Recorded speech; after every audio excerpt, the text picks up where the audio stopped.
Welcome back, everyone, to another edition of the 70 Chipcast. I'm your host, Robertson Vire, and sitting virtually across from me, hopefully not, spirits are still up, at least hopefully a little bit, is Ben Parker.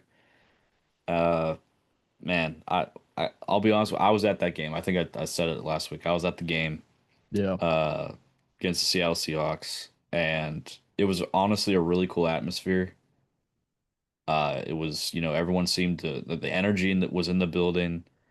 Uh, they actually, props to whoever does like the entertainment part for game day because, they did a cool light show. They really did it up for Art Monk for his jersey retirement. The atmosphere was really, really good. Um, I think the best one was still probably week one when Josh Harris bought the team, but this was like next, this was pretty rocking. And that was about it.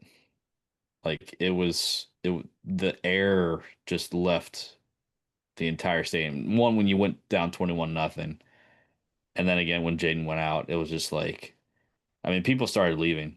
Mass exodus of fans started leaving with about 6, 7 minutes left in the third quarter. It was just so ugly. It was so disheartening. Uh, it harkens back to not as big of a sting or a gut punch, but it harkens back to the Monday Night Massacre against Philadelphia back in 2010. The Mike Vick game where he had like 5 touchdowns in the first half. Um, it harkens back to that. Not quite as big of a sting or a gut punch, but still pretty bad. And to experience that was just like, man, I was ready to leave after halftime. After their monk ceremony, I was ready to leave. I was like, this is awful. Like I mean, crazy things have happened, but based on the way we've been playing, not just that game, but the previous 3 weeks, um, not great. And then you just look in totality of the past 4 weeks, again, all in prime time. We have been getting worse every single week, and there's no rhyme or reason to it. I feel like if there was an easy fix, the coaching staff would have done it already. And this is not as much of a review of week 9 and that awful mess that it was as more of a where do we go from here, you know? Um, so if you're looking for mass analysis of why we sucked Sunday night, this is not necessarily the episode for you. It's more or less like looking ahead and where the team goes from here, next couple of weeks and for even further out. So, yeah, Ben, how are we doing tonight? You, I, I'm doing great, man. I said that you were our last hope, last week, but maybe you got something up your sleeve. I listen, I've always got a bag full of hope for anything, man. And it's sports related, right? Yeah, I always got a bag full of hope, mostly for real life too. We like you said, we're not gonna do a whole lot of analyzing for this game. It just doesn't need it. There's not a whole heck of a lot to analyze, right? It was a good team. We were not a good team. They brought their A game, the very best game they could have possibly played. We brought our F game, the very worst game we could possibly have played. We can compete with that team on the average football field, but not that night. That night they were absolutely just primo, and we were not. We brought our worst game to that game Sunday night. Monday night, I guess it was. It was Sunday night, right? Yeah, Sunday night. I'm Yeah, mixing up my days yeah, here. And that's the analysis. That's it. Yeah, good team playing great, bad team playing awful, and that's yeah. that's the blowout. The speed right there. You mentioned it. 7-7 to nothing. Then it turned to 21-0, like in the blink of an eye. The Yep. speed with which that changed, that's when I felt I was like, darn it, this is not going to be good. I got kind of sick at that point. And then, I watched a few more minutes of the first half, but it was obvious this was just not going to be a good night to watch football. So I did some other things, but yeah, really, really felt sick after 21-0. It was again a case of it's like, well, how did it get that bad that fast? And Right. you look at again, this isn't much analysis, it's just fact. I mean, the first 2 drives weren't bad for us on offense. We were moving the ball slowly, but we were moving the ball. and then it was just two killer penalties. Um, one was uh one was a chop block penalty that was, we were all us fans were calling BS on. And then I think there might have been an offensive pass interference. There was two 15-yard penalties that Yes. we were moving the ball, and then those two penalties on back-to-back drives just killed us. We were down 14 to nothing all of a sudden. And then the Jalen Lane fumble on the kick return. That was rough. And then the next play is 21 nothing, like you said. So, I mean, I knew after that fumble, we were done pretty much. Um, and that's just that, you know. Yeah, there's Rest very is little history. analysis there because again, just bang, just in like 3 minutes of time, it was 7-0, 21-0. The fumble was awful, man. Dang it, that continues our pattern of hurting ourselves this year Yep. a lot. Really continues that pattern. The penalties, I'm with you on that. And listen, you get beat as bad as we do, we can't complain about one penalty. But I'm with you on that chop block penalty. I don't really know what else the guy's supposed to do there. There wasn't a plan there to do that. It's Hmm. just kind of the way that little play unfolded. I did not think that was a legit penalty there. I did not think that should have been called. I didn't know what else that the player should have done there, to be honest. He Yeah. can't pull back at that point. It's too late. I didn't even think he hit him that hard, to be honest. I thought that was not one that should have been called. But even if it was, we just weren't playing that well that night. Dang it, I still felt like too much man in the first half. Played should have played even more zone, I thought. And then they didn't get the ball out quick. You mentioned that. Boy, hanging on to the football, you can't do that. But I'm not sure any of that would have mattered. As bad as we were playing and as good as they were playing, that just wasn't going to go any other way. What's even worse is that, Sam Darnold is playing really well this season, but the ball didn't touch the ground for him until midway through the third quarter. It was on the drive, I think, but like when they went up 38-7, I think that was the first time the ball touched the ground. I mean, the Seahawks did anything and everything that they wanted to do.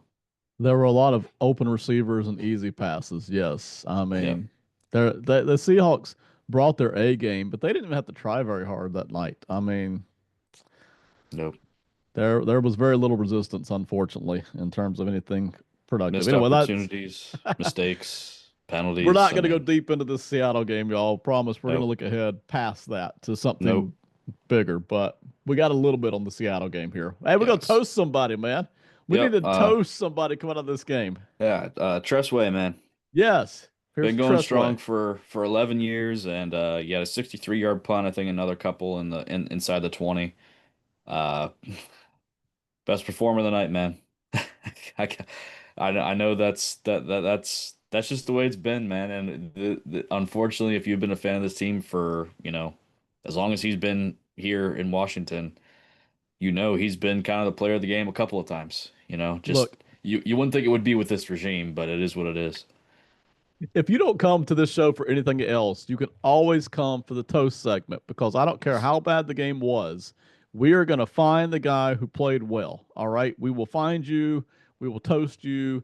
This week it's the punter. Thank you very much. Good job. Yes, We absolutely. appreciate And it. then the one guy that didn't suck on offense was Chris Rodriguez. Uh, C-Rob, way to go. yeah, he didn't play outstanding, No, but no. anytime this guy gets called on, he just is consistently, average to good. He's averaging 4.7 yards a carry this season. Wow. He did score a touchdown, one of the only, touchdowns of the night. And I admire someone that has worked so hard for so many years now that he doesn't get a ton of opportunities, but he makes the most of them when he does get called upon. Yes. And for whatever reason, he just can't get enough playing time. I mean, he's not a super dynamic back or anything of that nature, but I've just I have he has my respect in the sense that he just keeps working, he keeps trying to evolve, and that he does make the most of his opportunities when he gets called on. So, props to him, toasting him again. Nothing spectacular, but just the consistency and him making the most of every opportunity that he gets. Because how many times do we see guys that are super uber talented and they get the fi get they get on the field and then nothing really comes of it, you know? So certainly props to Chris Rodriguez here. That's all the nice things I have to say. So, on to who I'm roasting. Uh let's see here. Again, for the second straight week, the entire defense. Uh no pass rush, couldn't stop the run. Mm, I think there was one negative play that the Seahawks had. It was down near the goal line. We stopped him for about, 2 yard loss. I think that was it. Uh, yeah. I could, it was so funny. I was sitting next to my brother and I could tell exactly what the offense was doing. I said, I forget what a play it was. I was like, oh, they're isolating Wagner here.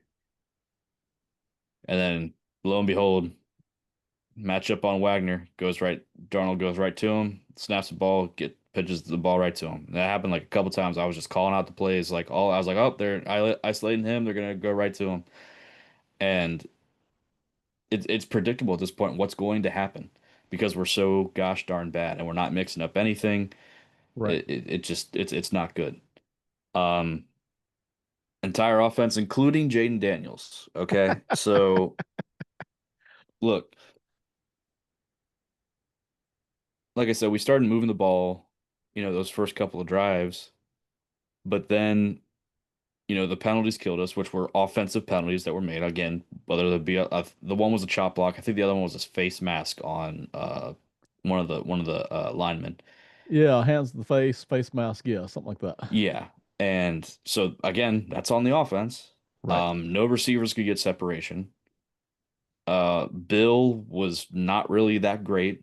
Again, having problems with being consistent.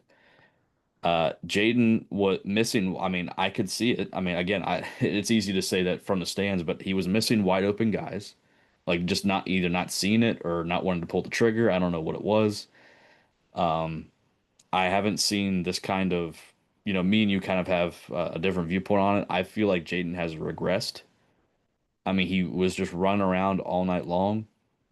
Uh, uh, he didn't see his first read or two, and I granted his offensive line wasn't protecting him. But he was just taking off. He wasn't giving his guys a chance. I'm not saying he should have, but I mean, he just wasn't. He wasn't doing that. He wasn't seeing guys, and that was the type of game he played against the Buccaneers the first go around last year when it was his first game as a pro, where that's how much running he did, and I feel like he did that on Sunday night. So I'm putting Jaden on here too with the entire offense because just not good enough, and we haven't seen Jaden be good really at all this year, except for maybe the second half of the Charger game. Just not good. And then, man, the entire coaching staff. I mean, what the heck are you doing, man? I explained to you the atmosphere. We're wearing our throwback uniforms, which looked so nice. Oh my goodness. Yes. I when I saw them out in warm-ups, I'm like, dude, this feels so right. This just feels like, the only thing was the helmet that just really just Right. it irked me a The little bit, helmet but did not look right, but no. the uniform But did. everything else did, and it just felt so right. It felt like I was back, it was like a flashback, and it just meant, man, I don't want these to go away, and what it meant and what it could signify. Like I was just so excited for that. They walked in there and got outcoached, outclassed in every way, shape, and form. And I blame the coaching staff for that. There was no energy, there was no sense of urgent. I felt no sense of urgency. There was a fourth down, like I think we were down three scores and it was like 4th and 5 or whatever. We ended up punting. Why? Yes. That surprised me Like too. why Yeah. did like Right. I don't understand. Like what do you have to lose? It's like they're gonna score whether you pin them deep or whether they're at the 40-yard line. What the heck's it matter? Right. Um, so I blame whole and then the Jaden injury, him still playing into the fourth quarter, ridiculous. Um, really this this starts from 1 to 53 and then the coaching staff. There was no good performances other than the ones we already pointed out, the two that we pointed out. Um, just a disgusting display of what this should have been. Yeah, so everybody gets toasted. The defense, the offense, and the coaching staff. They all get the Robertson toast. I mean the roast. Roasted. Robert, Yeah. they get the Robertson roast. I'm sorry. Yep. Um, and you're right. This was bad all the way through, top to bottom, inside out. And it's kind of a shame too, right? Because not hey, we all know how the season's going, but on a night in which the uniforms are looking great, and you've got the halftime show that was cool, Yeah. and the pregame festivities were all cool. The organization's going the right direction, and the team was until the Chicago game, and then the Chicago game happened, and now we've had just three wretched, vile performances. So that's man, it's kind of a disappointment there. We're gonna keep trying, but yeah, this was not this was not a good night. We said that 2 weeks ago. Saying it again tonight. This is not a good night to be a Commanders fan in terms of the on-field stuff, man. It was all bad. Everything was just about everything was bad. And I'm with you. Listen, I'm all for trying everything we can to win a game. I'm big on that. That's important.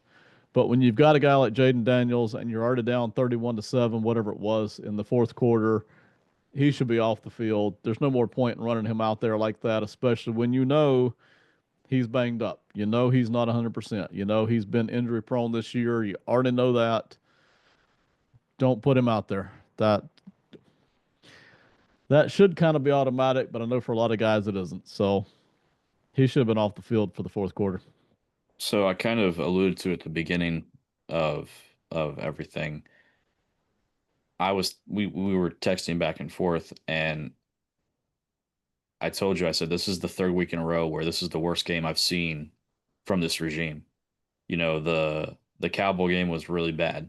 You're like, well, it can't really get much worse than this. And then the Chiefs game happened. I was like, well, certainly, I mean, with Jaden back, it can't get much worse than this. And then the Seattle game happened. And Yes. it's like, where does it stop? You know? And it's we're not getting better, we're getting worse. And I think it comes back to this question, where do we go from here? Um, Marshawn Lattimore and Luke McCaffrey are out for the season. Whew. Not that many people are heartbroken about the Lattimore thing, but still, but here's the thing with that. He is the most penalized corner in the NFL this season. I'll give you that. Yes. Again, killed. I mean, we had him on third down. One of the few times I think we actually had a stop on third down. And I thought it was ticky tack, but they called him for pass interference, and it got him down to the 2 or 3 yard line, something like that. And then obviously they punched it in. But now to me, that offers an opportunity for Mikey Sanders still to get kicked out to the outside where I think he should be. And I've been saying that for going on a year now. That's where although his body type doesn't fit that mold, that's where he should be playing. Luke McCaffrey being out, that does hurt. Now, they weren't going to him much at receiver, but it hurts the return game because now you're relying on Jalen Lane, who not having a good rookie season, Mm. or Debo, who has already fought injuries and he is also, as of right now, your number one receiver with Terry being out for the next several weeks, which I didn't add it on here. He's not playing this week against Detroit, and there's speculation that he's not going to travel with the team to go to Madrid.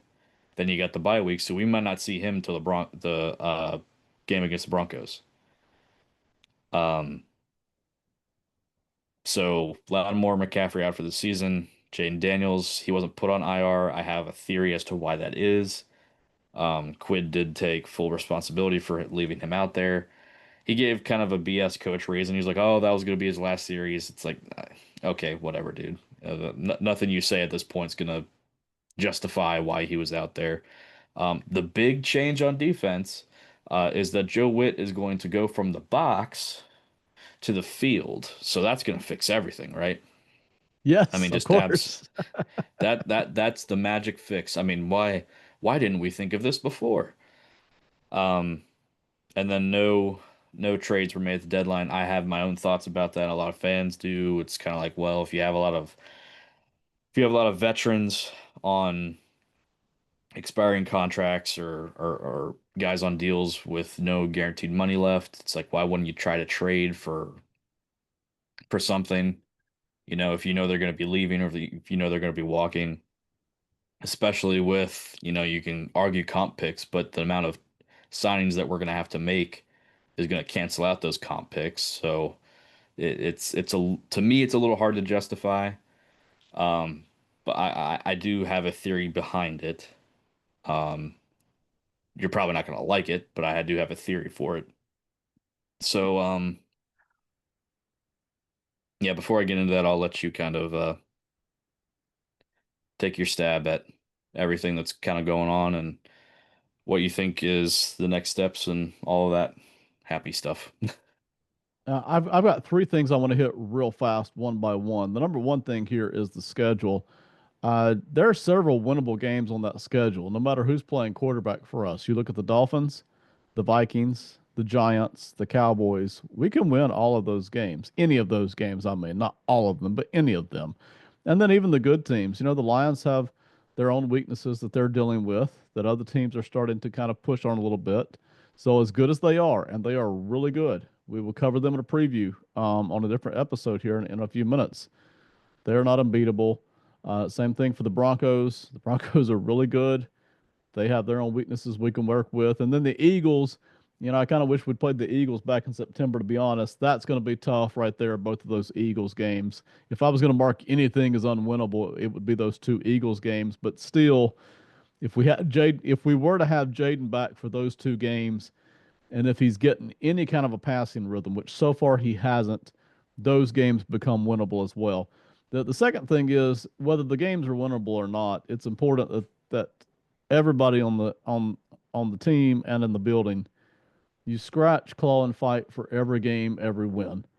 There's nothing more important than how this team is working together, what the energy in the building is, that the mindset and the focus is there. And they'll do that because they're professionals. But listen, that's true for anything in life, man. So many of us, boy, we hit stretches in life where it's just not going our way.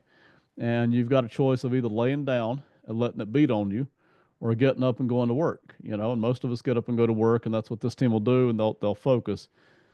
The third thing is more strategic. I really feel like Dan Quinn needs to take back over this defense. I I'm not asking for Joe Witt to be removed or fired, although I'm okay with that. But whether he stays or goes, Dan Quinn needs to get his fingerprints back on this defense. And that's in Dan Quinn's best interest because I don't feel like Dan's going to get fired at the end of this year, even if it's a horrible year, because they had such a good year last year, right? Yeah. So he would get at least one more season. But the thing is, Dan's supposed to be the defensive specialist here, right? That's supposed to be his thing, and he's good at it. So if stepping back and being the CEO of this team, basically, which works for some head coaches, it does. There are head coaches in the league who don't do a whole heck of a lot from an XO coordinator standpoint, right? They kind of let their coordinators doing it, but it's not working right now. And Quinn needs to, for his own sake, he needs to get back into this defense all the way. I mean, the play calling, the planning, every bit of it, he needs to take over it. He needs to start working a little bit of magic here. And that's going to be something that will actually substantially help this defense not moving from the box to the field. I don't even care about that. That means nothing to me either way. You work where you're comfortable. But Quinn needs to get back on this defense, if for no other reason than that he's going to get fired next year if this defense doesn't get better. And it needs to start now. You've got young guys on this defense who need improving, and they're not. You've got young guys on this defense who don't just need experience, they need intelligent, strategic development experience. That's what they need. And so far, they haven't gotten it this year. So every game here, whether you win it or lose it, Quinn needs to be working with those guys on that defense to get them ready for the rest of this year and for next year, no matter what this year turns out to be. So that's one thing I would definitely do right here. I know he doesn't want to do that, right? Obviously, he had some faith in Joe Witt when he asked him to do this job. It's not going good enough. It's if it were even halfway respectable, I wouldn't suggest this. If it were getting slightly better week by week, I would not suggest this, but it's not respectable. It's not getting better. It's getting significantly worse. So it's time for Dan to step back in and put his fingerprints on this. That really needs to happen right away. So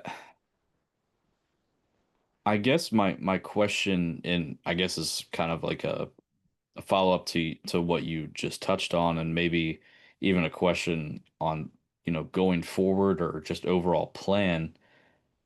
I don't feel like that there is a lack of talent on the defensive side of the football. Now, in certain areas, yes, but I feel like there are talented players that you put them on the majority of NFL teams, they're going to be starters or major contributors in some capacity. And I'm not saying every single player, but guys like Deron Payne, Javon Kinlaw, Mikey Sanders still, Trey Amos, Frankie even Luvu. Marshawn Lattimore, Frankie Louvu, Bobby Wett. Like these guys would Yes. be playing, even on good defenses, they would be starters on good Yes.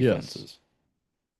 So I don't think this defense is devoid of talent. I think they're devoid of talent in very critical areas, such as defensive Also in pass depth. rusher Yes. Right. and Yes. and in depth, yes. So it's not a talentless defense. Correct. So what is now on the safeties? I think there is also devoid of talent. That's the deep safety and as at pass rusher for certain. Yes. But what is the fix then? If it's not necessarily all personnel, certain personnel in key areas, yes. If it's not personnel, then is it scheme? Is it that we're not putting players in the right positions? Is it because again, I've alluded to, I think Mikey is going to do so much better on the outside if they just finally decide to put him there. I'm not saying it's going to be substantial, but you're going to see the improvement. I mean, look at what he did last year. I mean, Right. Right. to me, it's going to be a night and day difference. Again, I don't know how substantial, but I think it's going to be a difference. Like, what is if it's not Joe Witt, if it's not Joe Witt getting fired, if it's not Dan Quinn taking over play calling, is it scheme? Is it we're not putting players in the right positions? Is it that we don't have the right mix of players? I don't think it's a lack of leadership. I think Dan Quinn's a really good leader. I think Bobby Wagner, even guys like Marshawn Lattimore, Deron Payne, like they're not like outward guys. They're kind of like lone wolves in their own right, but they still like lead by example, in their own ways. So I don't think it's lack of leadership or, brotherhood because everyone preaches brotherhood, in that locker room. Right. Yeah. So Yeah. what is the fix then? Is I think the big question. When that could be Yes. you can either answer that like in the next couple of weeks, overall the big picture, like what needs to happen here to get things turned around. Yeah, I agree, and I'm going to make several real quick suggestions here because I don't want to dwell on any one thing for long. But especially with the Lattimore injury now, I totally agree. Let's push Sanders still out at the outside. He may still get toasted a little bit because he's not playing particularly well this year, but so much of that can be from early season, the defense just being that bad, it starts to dogpile, right? But still, Sanders still move him on out the outside. We've got several guys that we could use as slot options, right? One thing I want to make, one change I want to make. I love Bobby Wagner, but you mentioned it, I think, Sunday night while we were talking, and again, just now you kind of alluded to it. Bobby Wagner should be on the field less, Yeah. especially on passing downs. He, he just needs to be, and I love him to death, and I want him to stay on the team, and I want him to work with us when he's done playing. But unfortunately, he just does not have the speed anymore to carry these passing routes. He's got the intellect, he always will. He does not have the speed. So I would cut down on his playing time, use him specifically on running downs or on really, really short area passing downs. Anything that starts to open the field up, just not going to be there. I would I already mentioned this last week. I would play a whole heck of a lot more zone. I would not play man unless the situations actually absolutely demanded it, which again, there's always a handful of situations where you have to play man. It just kind of dictates, right? But I'm going to play a whole bunch more zone. I'm also going to switch up to playing more secondary guys. So part of Wagner being off the field less is I don't want to bring the other linebackers in either because we have no depth there, right? I mean, absolutely none, which means I'm converting over to more defensive backs. So again, we're going to be quicker.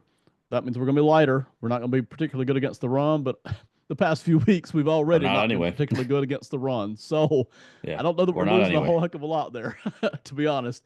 I want us more zone. I want us faster. I want to have more fast guys out there on the field. Maybe even that means a third safety instead. I don't care. We can figure that out. But more of those guys. I do like the big bodies there. Um, that we're using, the three big defensive lineman thing. I think that's been real good for us, but we need to quit relying on them for pass rush. We need to allow them to maintain pressure on the run game, let them worry about that run game, and then use the creative blitzing as we can, not every down. Because if you're playing zone a lot, you're not going to blitz a whole heck of a lot out of that zone, right? Necessarily. But every down we can, let's do some creative blitzing. Let's mix it up. But really, I'm just looking to slow down these offenses. Those are some of the things that I would do. And of course, Dan Quinn with the play calling. I really want to change up the play calling too on defense. But what I really want to change up, if Dan Quinn is getting more involved in this defense, is the communication on zone defense. And we're going to practice that all week. We talked about that a week ago. That continues to be a problem.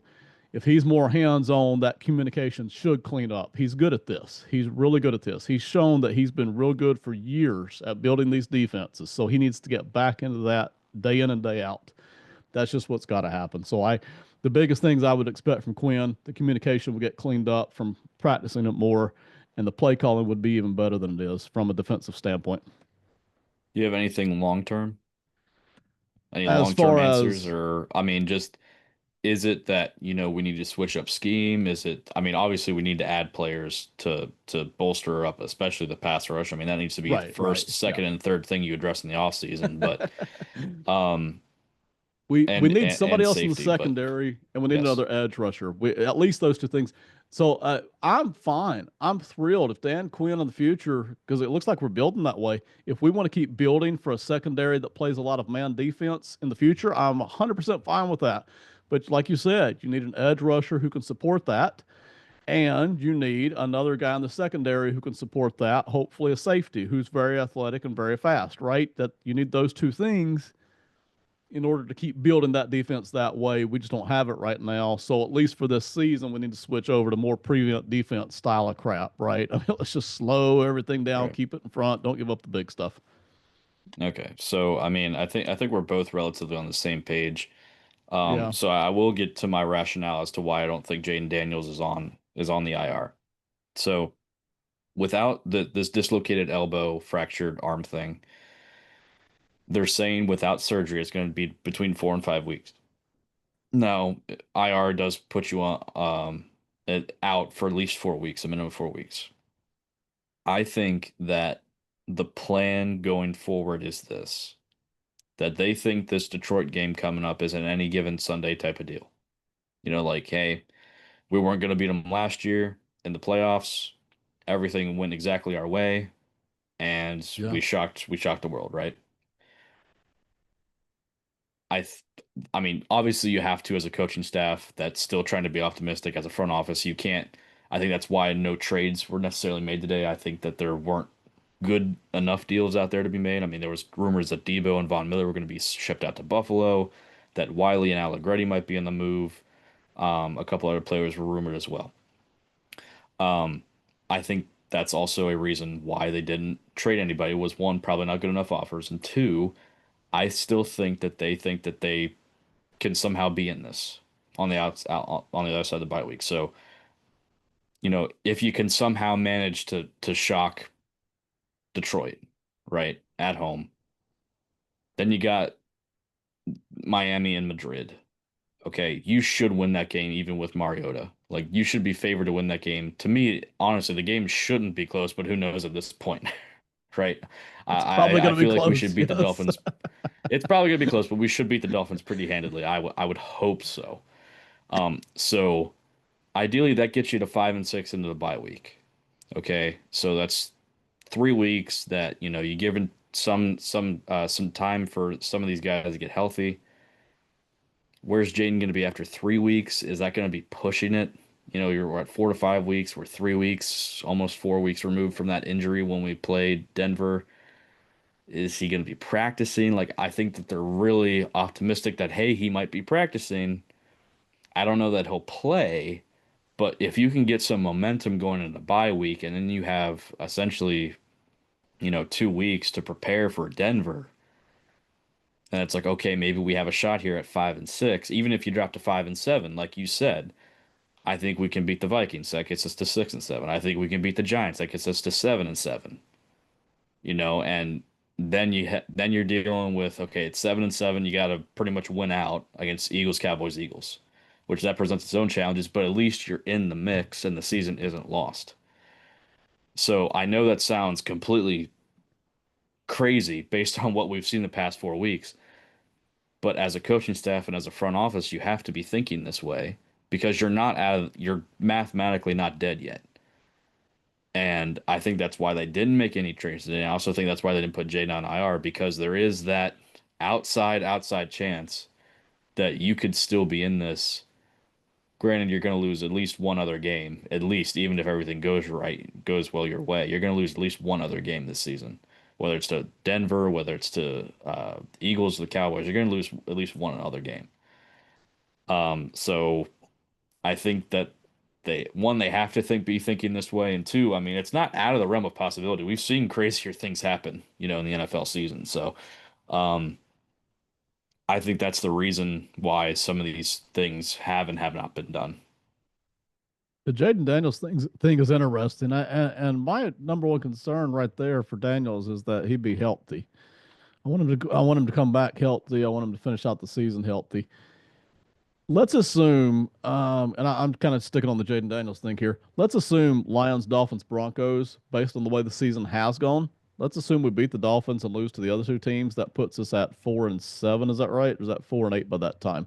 That'd be I four guess and it's eight, yeah, 4-8. Yeah. yeah. So at that point, it's almost impossible, but it's still not technically impossible. If at 4-8, if we look like we're competing and Jaden Daniels comes back healthy for Vikings week, you look at that schedule. I'm going to correct something I said here, but in theory, you could get hot against that schedule if Jaden Daniels is playing well and if the team is competing.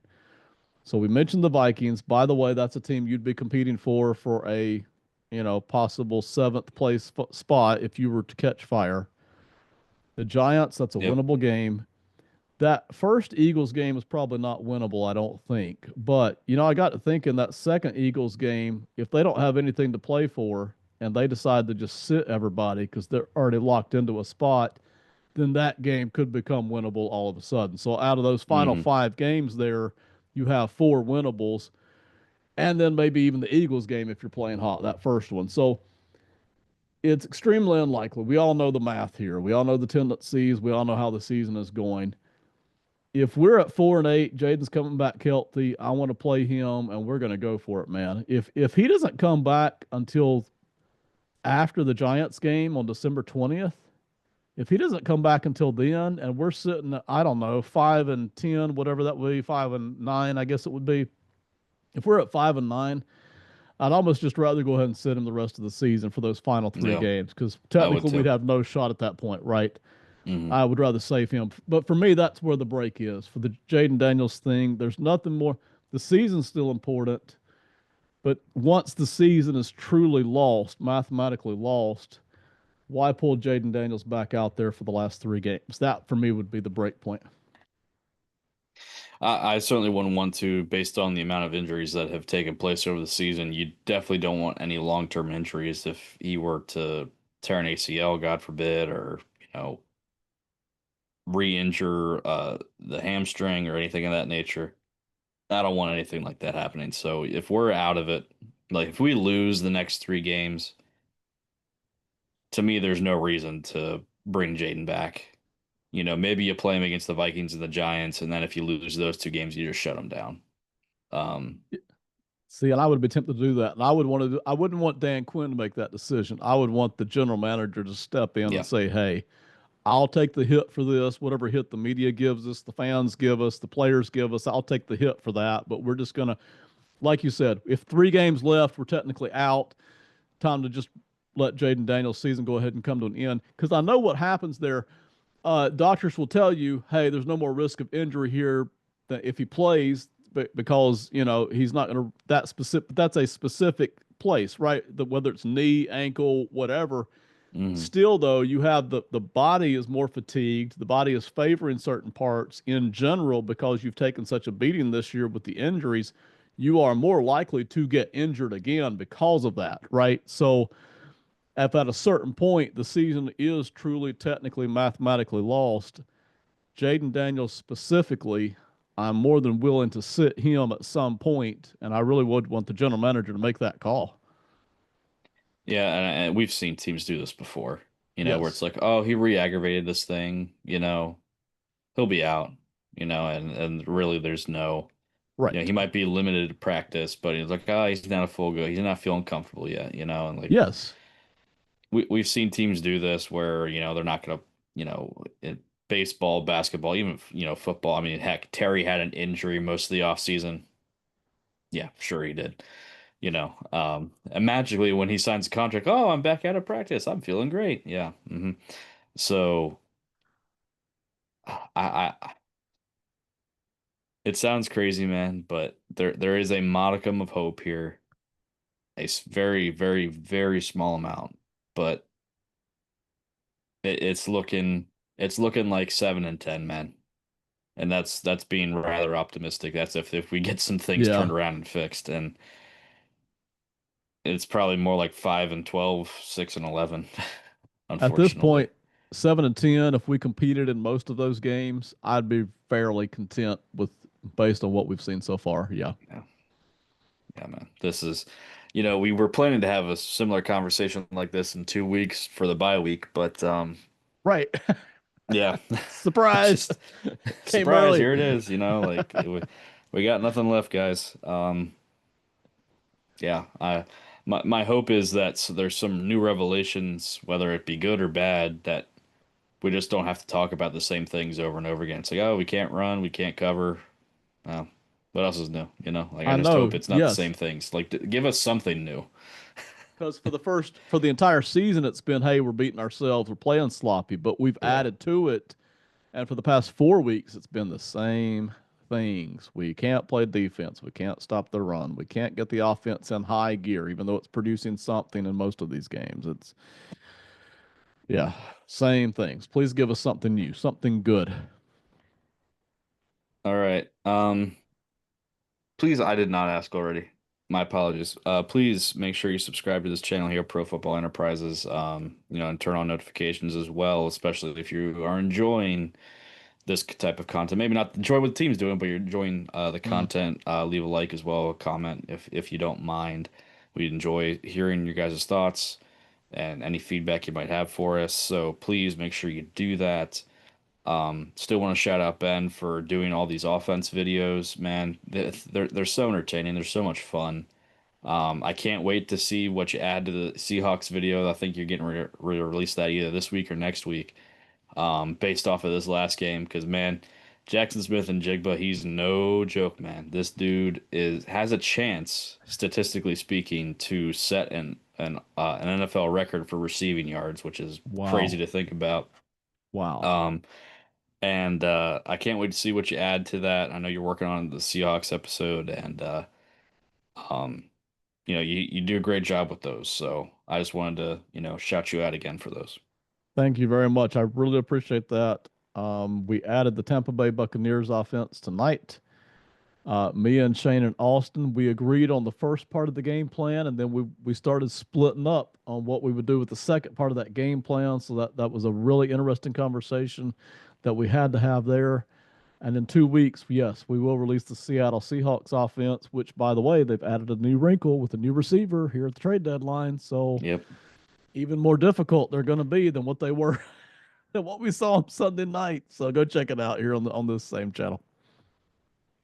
Yep. And then head on over to Box Score Network as well. Subscribe to their YouTube channel, set notifications for that as well. A lot of great content that's getting put out over there. I believe there's going to be a trade deadline episode, if I'm not mistaken, either through Box Score or through Simon's podcast with Simon and Friends. Um, so make sure you go check that out as well to see I mean, some crazy moves at the deadline. Cowboys, man, they're crazy. The Jets kind of had a fire sale on Sauce Gardner and Quentin Williams. They got a haul back for them. We'll be doing a case study here in a few years about the New York Jets, I'm sure, with all these draft picks that they have accumulated. Uh, so a very interesting trade deadline. So don't miss that, and go check out Box Score Network. Anything else for our audience? Thank y'all all for watching. Hey, this is all more fun when the team is winning or at least competing. So hang with us.